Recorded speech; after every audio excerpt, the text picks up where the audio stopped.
Last time on the Skip and Josh podcast. Do you remember when Guy Lafleur was on the Rangers and the Nordiques and he came back to play in Montreal? They didn't do a video tribute for him at the Forum. No, but I don't know if there was a video on the scoreboard back then. That's a fair point. If there was, it was not very high tech. You know what I mean? It was like the scoreboard chickens at Olympic Stadium. Exactly, the scoreboard chickens. You're listening to the Skip and Josh podcast with Skip Sherman and Josh Obadia.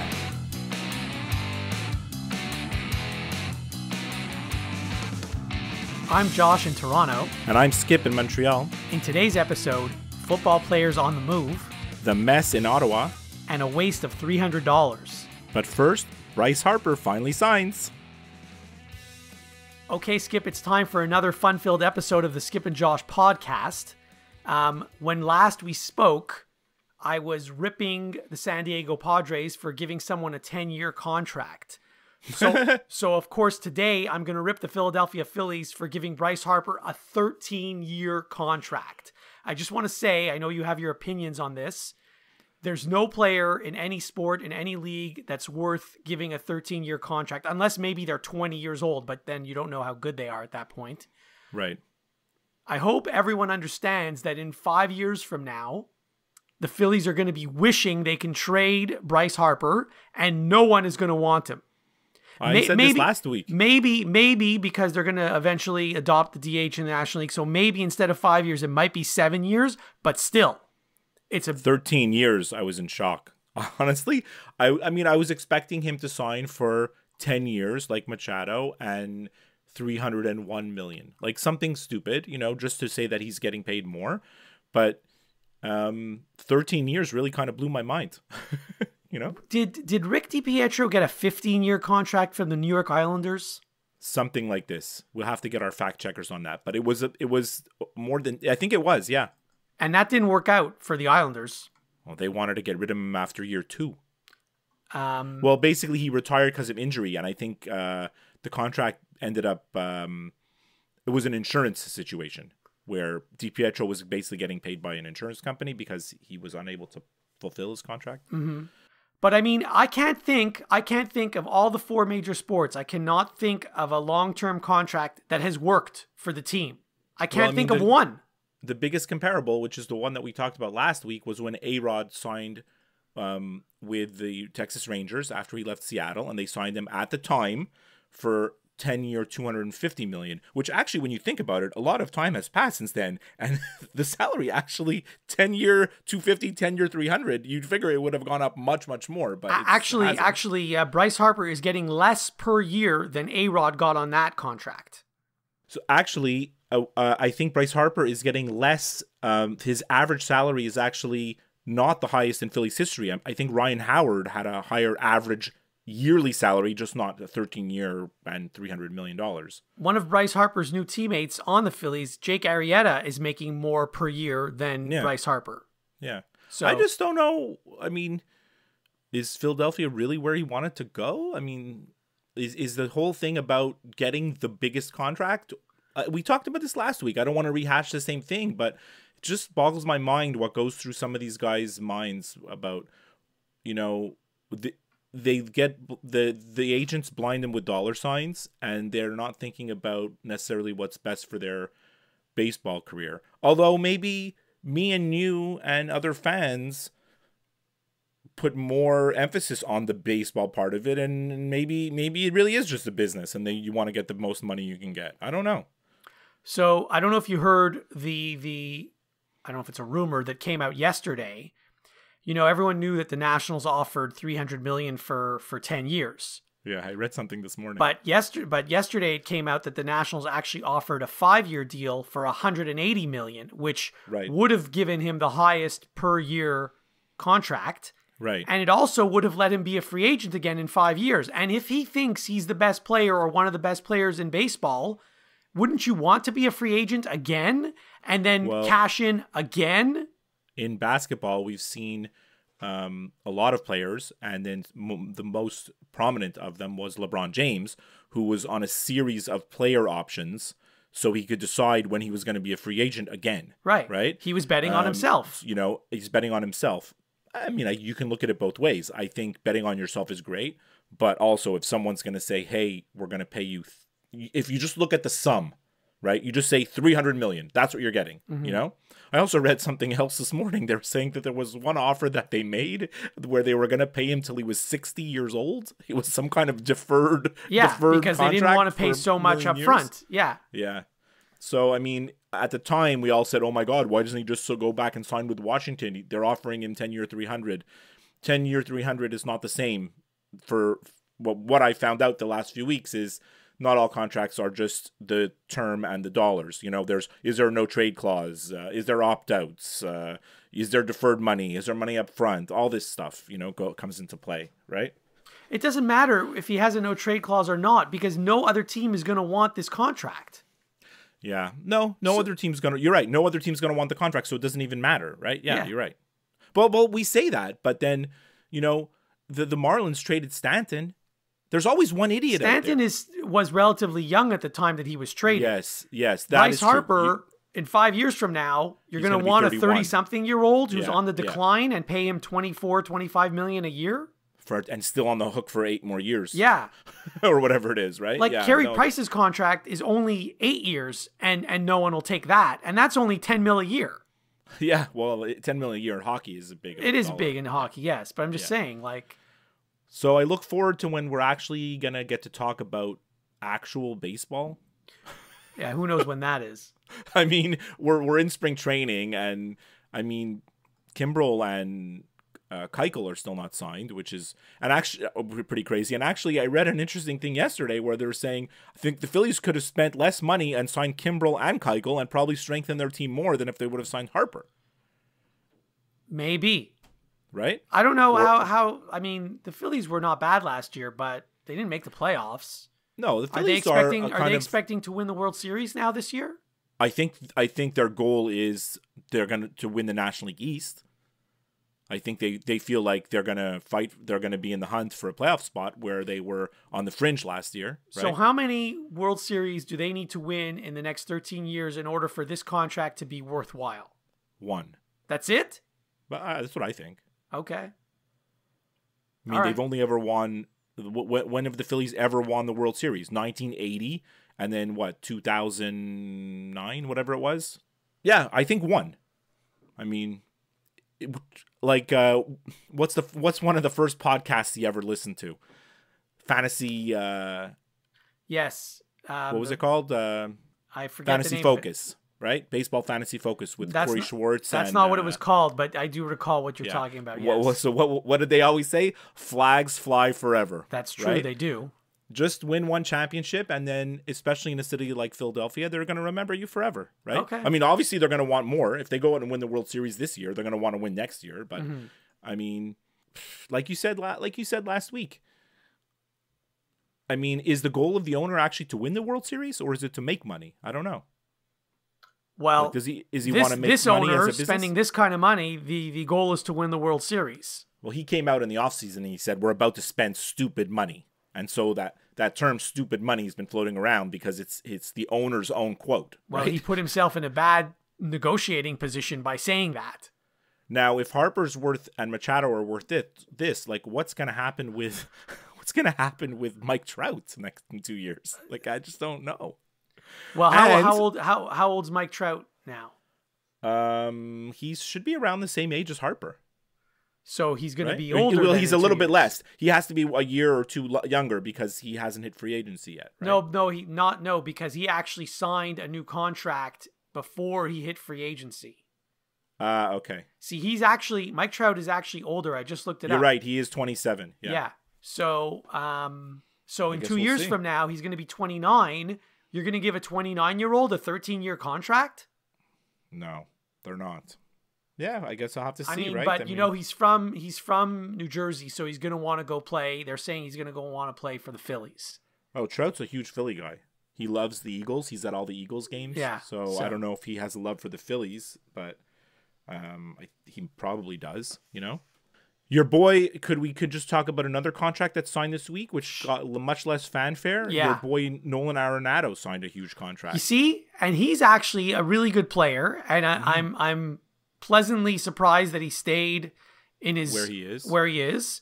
Yeah. And they only signed him for 8 years. Right. So like they actually got a good deal, the Rockies. They did. It was a great, I think it was a great, it's kind of the opposite, you know, like I guess Arenado values playing in Colorado. He wants to be there and he's like, let's just keep it going. Right. I mean, listen, 8 years is still too long for anybody, but I'd rather 8 than 10 or 13. 13 is absurd. And by the way, Nolan Arenado could be better than both Machado and Harper. I want to tell you the reason why Nolan Arenado stayed in Colorado. Oh, because he wants to hit a bunch of homers. Yeah. So lifetime OPS for all the uneducated fans out there, OPS is on base plus slugging. He's not career 984 OPS at home and a career 787 OPS on the road. So, I think Coors Field's good to him. But that's where he's going to be playing half his games for the next 8 years. So no, he made a great decision. Why not? Right? Why not? Right? Plus, how many Gold Gloves did he win? You haven't even mentioned that. No, he's a tremendous player, fielding and hitting. Yeah, he's an all-around player. Of those 3 players, if I had to pick only one, he'd be the one I would pick. Actually, you're right. Although Machado, no, I'd pick Arenado. Yeah, I don't know. They're both pretty good. Yeah. All right, more baseball? I got no baseball left. You? No. I just wanted to know what... I mean, we've been teasing the Bryce Harper signing for like 6 months. Mm-hmm. Well, right? I mean, obviously Bryce, he wanted his own show. Like, he wanted us to talk about him only, which is why he didn't sign the same week that Machado signed. It still just boggles my mind that, like, this contract is given out during spring training. Yeah. Like they've already played some games. What happened since the season ended? Like, what happened? You know, like... Everything happens at the last minute in everything. It's always like that. It's so annoying. I don't know. It's just... I just found it's like all of a sudden, like, at the last minute, the Phillies are like, yeah, we're going to give you this money. Like, I don't know. Is it that much different than the offers that he got at the beginning? I guess we'll never know. Who knows? The National Hockey League.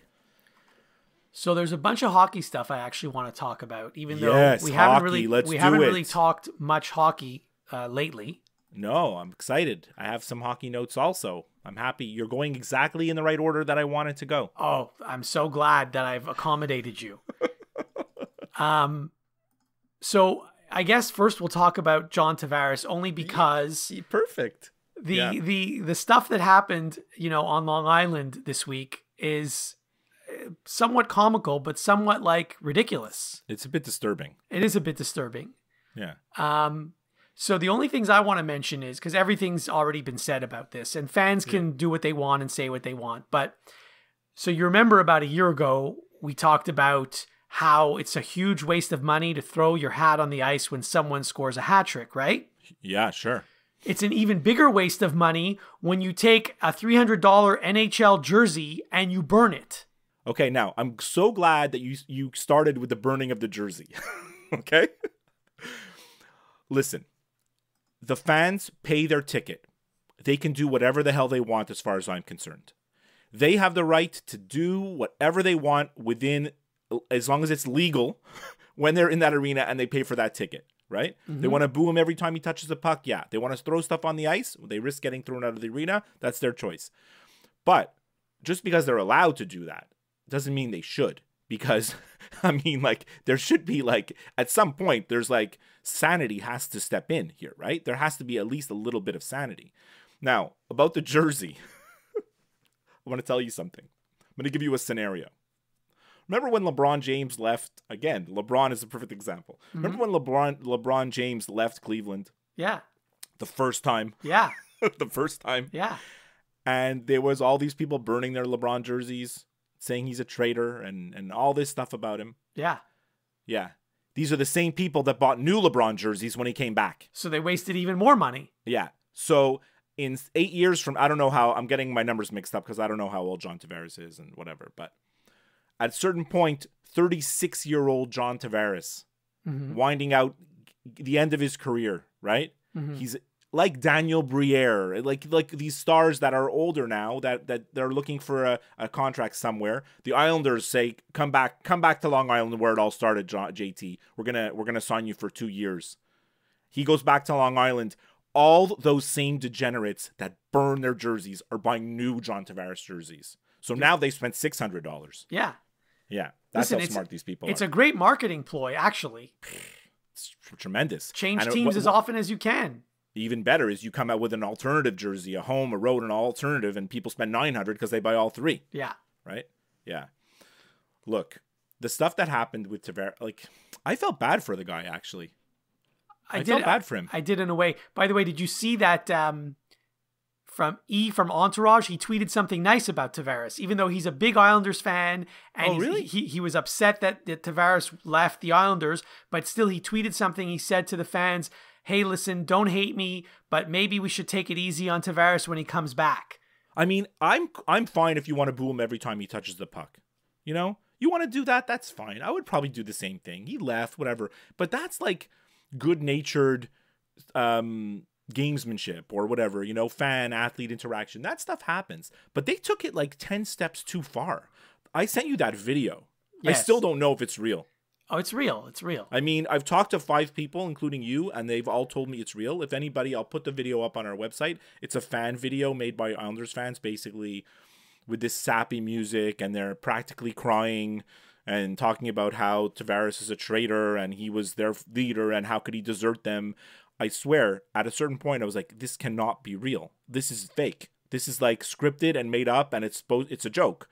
But you say no, and I'm like, honestly, I don't know for sure. But like it's like one of those articles on The Onion where you don't know, where reality and fake news are mixing, you know, and you don't know what's what. It's like, real and it's spectacular. And by the way, they're real and they're spectacular. Like, they just took it too far, you know? Like, I felt kind of bad for him because he was definitely rattled. Babcock came out at the end of the game and he tried to put on a brave face, like they did their best and whatever. He was definitely rattled. The Leafs lost that game, and Tavares was clearly rattled. And I think most of the Leafs players might have been also. If that's the goal, then that's the goal. But I mean, Islander fans, I mean, come on. A friend of mine, you know, I work with a lot of New Yorkers, right?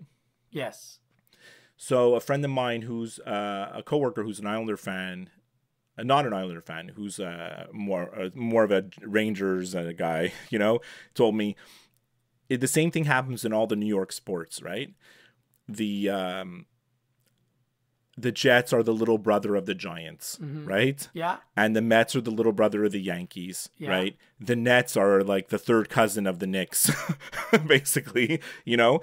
And the Islanders have always been the little brother of the Rangers, even though they've been a more successful franchise, like... Yeah, they won 4 Stanley Cups in a row, the Islanders, and the Rangers had not won anything in about 50 years. Yeah. And by the way, so the Rangers broke that streak of, 50 years in 1994 or whatever it was, and they haven't done anything since. They went to the finals once. I know, but in 75 years, I think the Rangers have 1 Stanley Cup. Right. I mean, my math might be a little off, but basically that's what it is. You're right on. But all that to say is that, like, the Islander fans have such a huge inferiority complex vis-a-vis, like, the other sports teams in the city, right? So it's like they're like just stamping their feet and throwing a tantrum. That's what this is, right? That's all this is. Anyway, I don't know that it's going to be the same way next time he plays in Long Island. It won't be. It was the first time, and they had to blow off some steam, and good for them. They did what they wanted to do. It just... Anyhow, we can move on. Well, I mean, look, he played 9 years there, right? It's not like he just played 2 years and left. He played 9 years there. By the way, and it didn't work. Despite all the anger from the fans, they still did a video tribute. Yeah, because the organization is not mad at him. The fans are. But the organization respects everything that Tavares contributed to the team. They respect the fact that he was the captain. And, you know, if you're John Tavares and you're playing in Long Island, wouldn't you have wanted to leave, knowing that, like, you probably have a better chance to win somewhere else? And especially the reasons he gave, saying he specifically wanted to go play in Toronto because that was his dream? Of course you would do the same thing. I would do the same thing too. So would I. It's just that normally when a player gets a video tribute, the fans usually stand up and applaud, but here they were booing. It's the first time I've ever seen a player get booed during his video tribute. It's amazing, actually, yeah. All right, more hockey. What else you got? What's going on in Ottawa? What the hell is going on in Ottawa? How terrible can an organization be run? I read something today on Twitter which blew my mind. Before you read that thing. I can't read it. It's too long. It's a list of like over 100 things that have happened since 2017.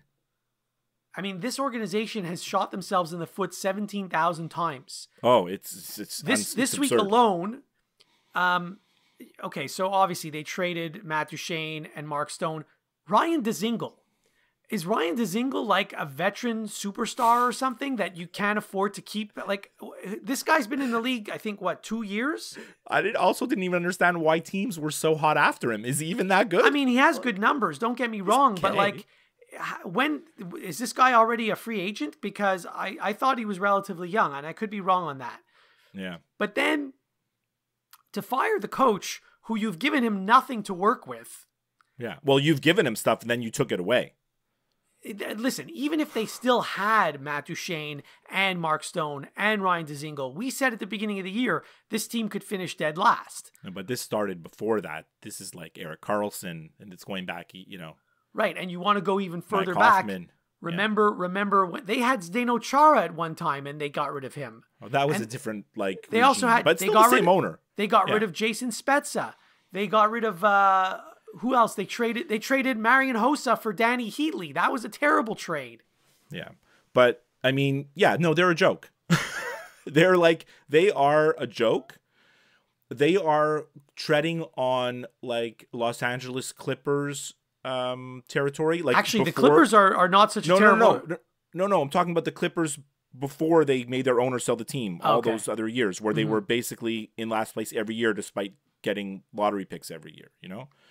And all the things you heard about the Clippers back then about how the owner used to fire the staff the day after the season ended because he didn't want to pay them, and then he would rehire them after the offseason was over. Like, this is the kind of stuff you're hearing like in Ottawa. Like he doesn't want to pay anybody anything.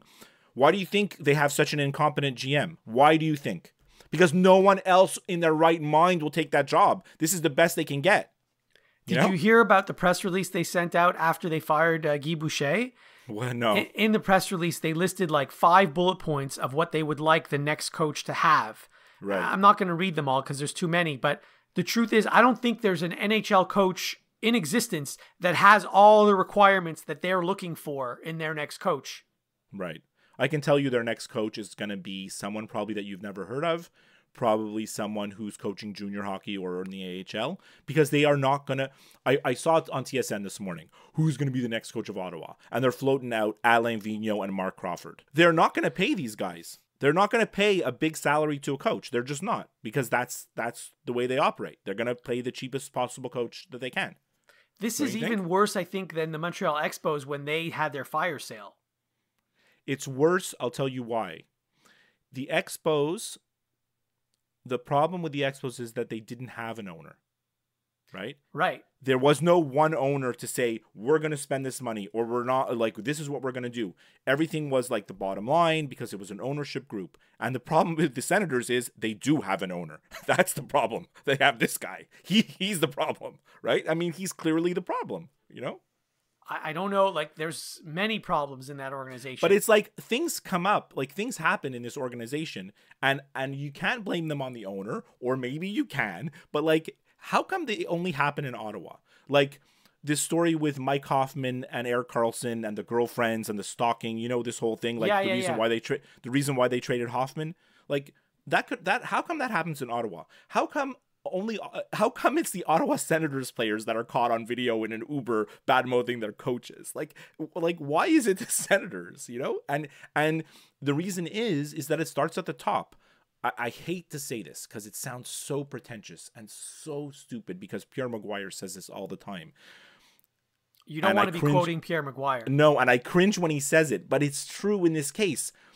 There's no organizational standards, right? Like, a good organization starts at the top, and not just hockey, any business, whatever. It starts at the top and it trickles down. And if the leader sets a standard, everything else, the standard, everyone else follows, right? Yes. And in this case, the leader is a complete loser, so everybody else are entitled to act like losers. Like, they feel that it's okay. I agree, but there's a lot of franchises that have stupid owners, because these owners, all they have is a lot of money. They're not always the smartest people in the room. Yeah, no, I mean they've obviously done enough in business to be able to amass this fortune that they have. But oftentimes the owner tries to insert himself or herself in the transactions and acquisitions that the team makes when they should not be. No, that's never a good thing. Like, just look at Jimmy Jones and the Cowboys, right? He's their general manager. Well, he's their owner. But he's their general manager. Right. Like, he manages the team. He's like takes care of football operations. And he's also their owner, though. That's what I'm saying. Like, it's the only situation like that in pro sports that I know of. No, a lot of times we've seen that hasn't worked. Where the GM, in football, it happened where there's coaches that took on the GM role at one point. I believe like Mike Holmgren. I forget. There's a few cases, right? It shouldn't happen, and it because doesn't work. The GM's job is completely different than the coach's job. That should never be the same person. They need to be on the same page, and they need to work closely together. But I mean, in this case, in Ottawa, I feel like the owner, the GM, and the coach are all on the same page. They're not even in the same library. They're not even reading the same books or in the same area code. Yeah, they're it's complete free for all. Anyways, all this to say is, sorry, Ottawa fans. I kind of feel bad for you because there are some devoted Senators fans. We know when the team does well. You see. Have you ever been to Ottawa during the playoffs when they've been in the playoffs and you have all the car flags and the flags on the lawns and they're dying for a winner. And their organization just sucks. That's all it is. So anyway, I want to shift gears to talk about a different team for a minute. Sure. Because I've actually been paying attention to the Canadiens lately since it looks, they are in a playoff spot. They're hanging on. And I'm actually surprised at how well they've been this season, how well they've played this season, because I had them finishing just above Ottawa, second to last in the league. So I was wrong. I have a question for you that you won't be able to answer. Oh, you think? I don't think you will be able to answer it. How is it possible that in his entire career, Victor Mete does not have a goal? It's over 100 games now. Like, he's actually not a bad player. No, he is a good player. And you'd figure at one point... By accident, he should have a goal. Like, Rick Green scored goals even. Look, he doesn't have much of a shot. I don't know if you watch a lot. He doesn't take slap shots because he doesn't have a good one. So when it comes back to the point, there's a lot of wrist shots and just shots directed at the net. But you'd figure that after over 100 games, one of those wrist shots would deflect off some guy's ass and go into the net. Yes, and then I think, if I recall, this past Saturday, he had like an open net, and for some reason he was like really close to the opponent's net, which never happens. And he had a golden opportunity, and I don't know if he missed the net. Didn't go in. I don't know what happened, but if you're not going to score on that, then you're probably never going to score. It's become like, I'm sure in the dressing room, it's a bit of a joke at this point. Like when he does score, there's going to be like quite a celebration on the bench, or maybe not. Maybe they're going to give him like the silent treatment. The silent treatment. I don't know. I hope he scores soon because it'll be fun. I feel like the monkey's on his back, but yeah. So that's really all I want to say. I mean, again, I said this last week, the Canadiens are better off finishing in the first wildcard spot rather than finishing, in the top 3 in their division. Yeah, that's a spot they're holding, but it's going to be tough. Well, I mean, right now it's looking like those 2 wildcard spots are going to be occupied by the Canadiens and 2 of the teams from the Metropolitan. So like right now it's like Columbus. It's like the combination of like Columbus, Pittsburgh, and now Carolina has inserted themselves into the mix. No offense to Flyers fans out there, who crawled their way back in. They're actually not that far behind. But it's going to be tough for them to hold on to that. I don't know if you looked at the Canadian schedule. No, but I did notice that the Penguins have not been playing that well lately, so that helps. The Penguins are completely up and down. Like they have no consistency. Every time you think that the Penguins are about to like get back in and assert themselves as like the best team in the Metropolitan, they just go out and lose. Well, right? the Canadiens and Penguins are playing each other tonight. Yeah. So the problem with the Canadiens is that it's going to come down to every point is precious, and the last 5 games of the season, they have Columbus, Winnipeg, Tampa, Washington, and Toronto.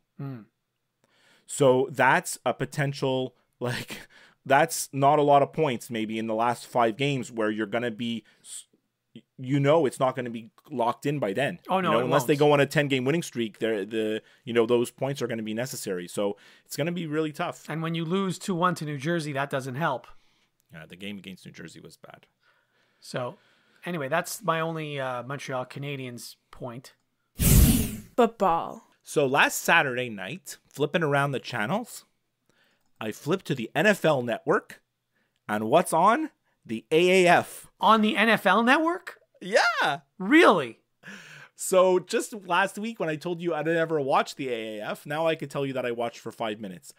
I cannot tell you which teams were playing. I don't remember. They interviewed, it's whatever team Steve Spurrier is coaching, because they interviewed him. Mm-hmm. It kind of looks like Friday Night Lights. Okay. In that, like, it has a different look on TV than the NFL because the stadiums are not so big. I feel like maybe they're just not so full. I don't know. Like the lighting of the way it was, it made it look like we were watching a high school game. Okay. You know? Okay. Yeah, it was kind of weird. The football scene, whatever. You know. But again, fine. If they were wearing Cowboys uniforms and Eagles uniforms and playing this game in December, I don't know that you would notice that it wasn't an NFL game. That's very possible. So, but now maybe they're going to get Johnny Manziel. Of course. He's been in the news. Here in Montreal is that the league canceled his contract. Yeah. He obviously violated one of the conditions of his agreement. The conditions of the agreement was, they said it's not anything to do with drinking or personal conduct. Are you sure about that? They didn't say what it was. They didn't say what it was that he violated. One of the quotes that I read alluded to the fact that it had nothing to do with that. It's all the fact that he doesn't want to play in Canada, and he wanted to play in the AAF, and he just kind of forced them to get. He probably came out and said, "I'm not reporting," so they just said, "Okay, forget it. Your contract's gone." You know. Okay, well, yeah, that's my take on it. He won't be able to play in the XFL because they have a rule that anyone who has a criminal record is not allowed to play in that league. Is that right? Yes, it is. But does he have a criminal record? He's been arrested. He's been arrested, but doesn't mean that he was like prosecuted. I don't know. Okay. He was never in jail, was he? I think he might have been. Maybe for a night or two, yeah. I think he might have been. We're going to have to get the crack research team on that. So, yeah, whatever. Good for him. I don't care. Me too. And in other news in football. Oh, I bet you're going to say what I was just about to say. Jason Witten unretired himself. Oh, that's not what I was going to say. Okay. I was so surprised. I'm like, Jason Witten's coming out of retirement. I'm like, oh, okay. That's interesting. He did retire too early, in my opinion. Well, he retired at the right time. He could have played last year. And you know what? Tony Romo retired too early. And that's for sure. That's for sure. I don't know. Des Bryant didn't technically retire, but he still could play unless I don't know how bad his injury was last year. Yeah. But like all these guys retire too soon, in my opinion. I feel like Witten just did not like being a broadcaster. Well, and he wasn't good at it. It's way more fun to play than it is to talk. Well, I mean, I think when you listen to Tony Romo in the booth, he's having a good time and he's enjoying what he's doing. And I think for Witten, it was work. Like being a broadcaster, whereas playing in the NFL was fun, you know? Right. Yeah. Well, in other NFL news, I'm surprised you didn't talk about this. The Eagles are just letting Nick Foles go for nothing. Well, what are they supposed to do? Well, they could franchise him. It's too risky. I've been studying up on this. It's too risky. Too risky? Because the Eagles don't have a lot of wiggle room with the cap. So you do understand that they're pitting all their hopes on Carson Wentz. Which is, I would do the same thing. Well, the guy has not won a playoff game in his life. This whole Carson Wentz, Nick Foles thing that you're bringing up is for uneducated. You have not done your research. That's all. Okay, let me just say. Foles was great. Foles was great in the playoffs. Foles won the Super Bowl. He was awesome. He was great. But this business, like, why do you think Nick Foles was so good last year? Because Cody Parkey missed a field goal? That's why you think he's good. That's why you think Nick Foles is a winner. Because the Bears kicker missed a field goal. No. I'm not even talking about Nick Foles. I'm talking about Carson Wentz. Carson Wentz was the MVP of the league 2 years ago before he got injured. Right, but now he's been injured 2 years in a row. Well, doesn't that concern you? It does, but they made a decision. That's all. So I'm not even talking about Nick Foles. I'm talking about Carson Wentz, and like it's nice to have a backup plan. Carson Wentz as an Eagles fan, Carson Wentz is my guy, and I would go. I think he's the future. They should choose him. Okay. But the whole thing with I was saying about the cap is that they were saying that they were going to franchise him so they could trade him. Right. But the thing is, it was too risky because teams may have when they franchise him, they have to pay him $25 million. But $25 million for them is not like what it is for you and me. I know, but it affects their cap. And if they don't end up trading him, then they're screwed with having a backup quarterback making $25 million, which you do not want to do. No, right? you don't. Yeah, so they just trade him and they said, thank you very much. No animosity there. I think it's fine. Hopefully he goes somewhere and does really well, you know? But the thing about Nick Foles is we haven't seen what he can do when he plays a full season, you know? Right. He had one good, real full season. Yeah, that was like in 2010. Yeah, it was a while ago. Yeah. You know, and he's a great backup quarterback, and the danger with the Eagles is that if Wentz does get injured, then they're screwed, because then they're on with Nate Sudfeld, and who you've never heard of. Actually, I have because I'm friends with your son. That's how come I've heard of him. That's the danger. But like that's what every single team in the NFL has to live with, you know, in that. I mean, the Eagles were pretty much one of the only teams in the league that had a good backup quarterback last year, and that was part of their success. You know, that's been their success for 2 years, that when Wentz went down, they had someone they can go to that was good. You know, if Brady gets injured, what happens to the Patriots, right? If Breeze gets hurt, are they comfortable going with Teddy Bridgewater? I don't know. No team has a good backup quarterback. In fact, half the teams in the league don't even have a good starting quarterback. That's true.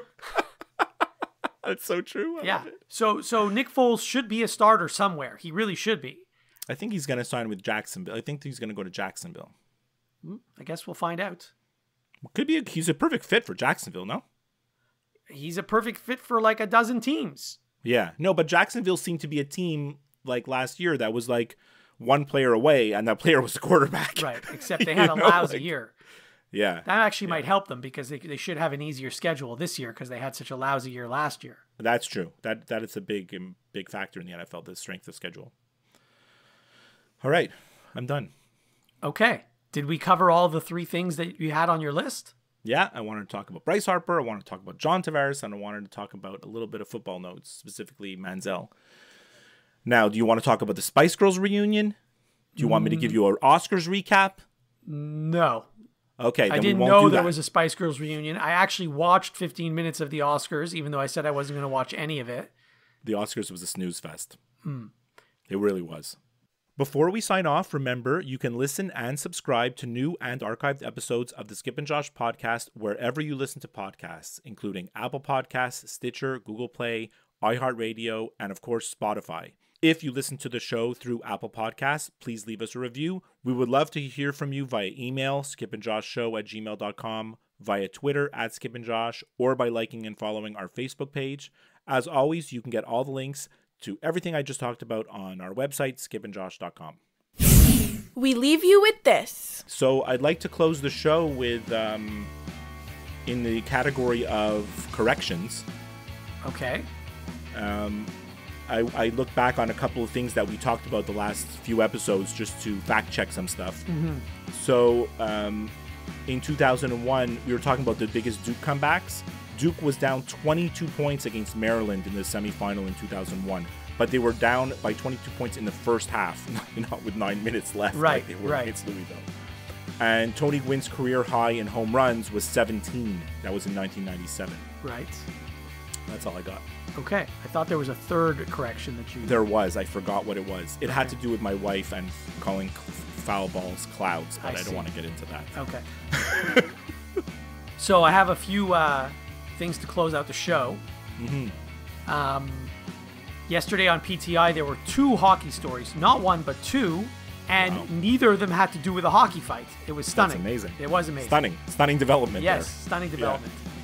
Another stunning development, I was looking at the ticker last night on my television, and I saw a final score in a basketball game, Chicago Bulls 168, Atlanta Hawks 161, and I'm like, is that a typo?